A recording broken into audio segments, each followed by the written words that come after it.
भगवान विष्णु के मत्स्य अवतार। मत्स्य अवतार भगवान विष्णु के प्रथम अवतार है।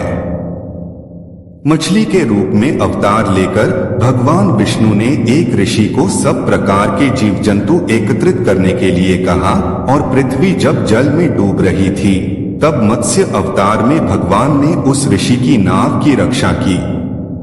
इसके पश्चात ब्रह्मा ने पुनः जीवन का निर्माण किया।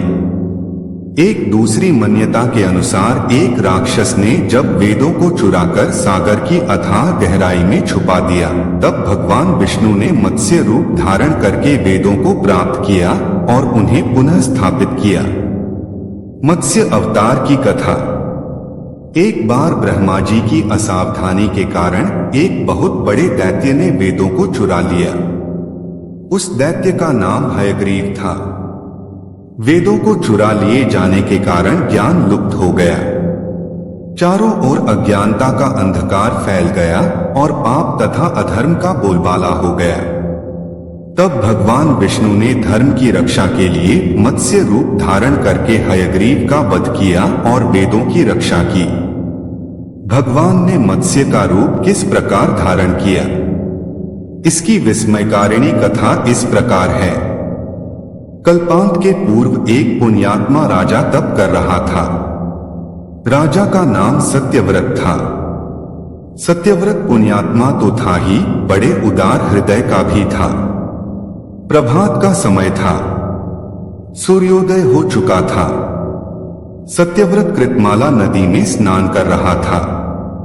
उसने स्नान करने के पश्चात जब तर्पण के लिए अंजलि में जल लिया तो अंजलि में जल के साथ एक छोटी सी मछली भी आ गई। सत्यव्रत ने मछली को नदी के जल में छोड़ दिया।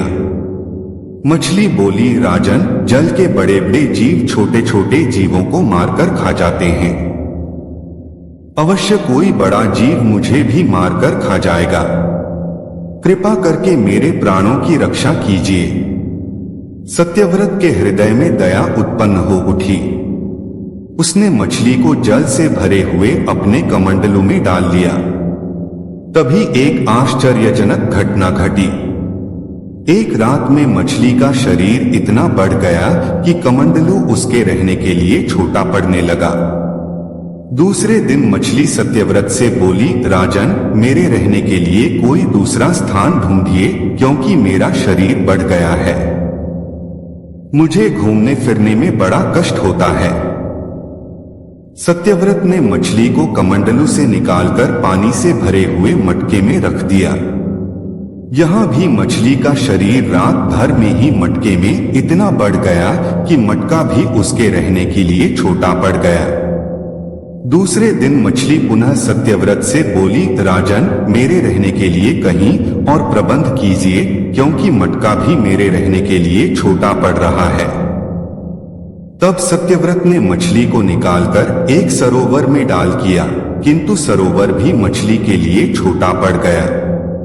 इसके बाद सत्यव्रत ने मछली को नदी में और फिर उसके बाद समुद्र में डाल दिया। आश्चर्य, समुद्र में भी मछली का शरीर इतना अधिक बढ़ गया कि मछली के रहने के लिए वह छोटा पड़ गया। आंख मछली पुनः सत्यव्रत से बोली, राजन, यह समुद्र भी मेरे रहने के लिए उपयुक्त नहीं है। मेरे रहने की व्यवस्था कहीं और कीजिए। अब सत्यव्रत विस्मित हो उठा। उसने आज तक ऐसी मछली कभी नहीं देखी थी। वह विस्मय भरे स्वर में बोला, मेरी बुद्धि को विस्मय के सागर में डुबो देने वाले आप कौन हैं? मत्स्य रूपधारी श्रीहरि ने उत्तर दिया, राजन, हयग्रीव नामक दैत्य ने वेदों को चुरा लिया है। जगत में चारों ओर अज्ञान और अधर्म का अंधकार फैला हुआ है। मैंने हयग्रीव को मारने के लिए ही मत्स्य का रूप धारण किया है। आज से 7वें दिन पृथ्वी प्रलय के चक्र में फिर जाएगी।